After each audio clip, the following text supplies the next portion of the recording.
Okay, so what I want to read to you is a passage from a book that I'm reading that is just, it nails the idea of staying in the moment as nicely as anything that I've ever read. And so I thought it'd be fun to share this and then kind of expand on it after we're done. And so um, The name of the book.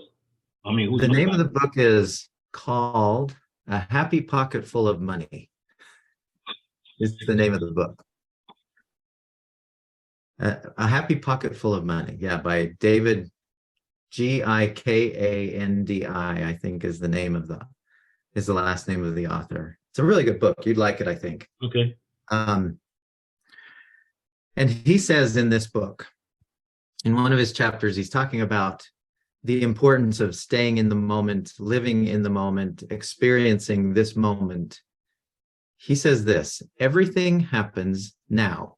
You remember your past now. You dream your future now. You learn from your past now. When you were actually in your past, it was still now. At that point in the past, if someone were to ask you what you were doing now, it would still be now. You work toward your future now. You will get to your future now. You will live in your future now. You're always here now. You cannot be anywhere else.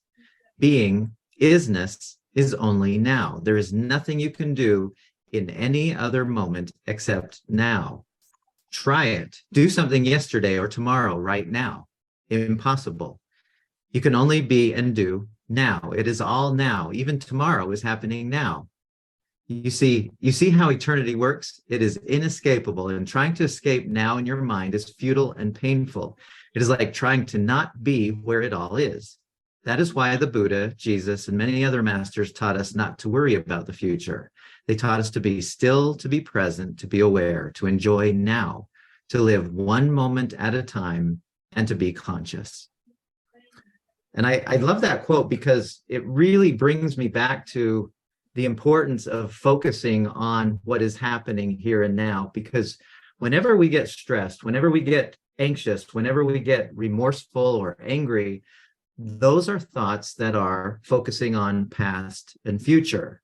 When we focus on the past and we bring any kind of pain into that past thought, our body thinks it's happening right now. That pain is happening now. That threat is happening now. When we focus on a future, fear is just future events that we think are real. And fear implies that there's a painful outcome, some kind of pain in that future. Worrying is the same kind of thing. And so when we recognize that we also can't experience tomorrow now. You can't experience tomorrow's lunch now. There's no such thing as experiencing tomorrow's breakfast. There's no such thing as experiencing yesterday's dinner. It's impossible to do, but we send our minds there back and forth to the future and the past. And there's nothing wrong with remembering and imagining and planning. Planning is, I like the definition. Planning is bringing future moments into the present and applying control. That's planning. That's different than worrying, which is when you send your mind into the future and then you apply or you create possible negatives that your mind thinks, your body thinks are happening now, and so you get stressed. And so this whole idea of if we want to be peaceful, if we want to be happy, and the happiest people that have ever lived are very dialed into this idea of how do I stay focused on this moment, because this moment here and now is always a good one. Or for most of us, it's almost always like this. We're safe, we're good. We create, we play, we have fun, we talk. It's just those times when we shoot our minds into the future and we imagine things that are painful. Then we get stressed because our body thinks it's actually happening now. So the whole principle of mindfulness or staying in the moment is not just a cute idea.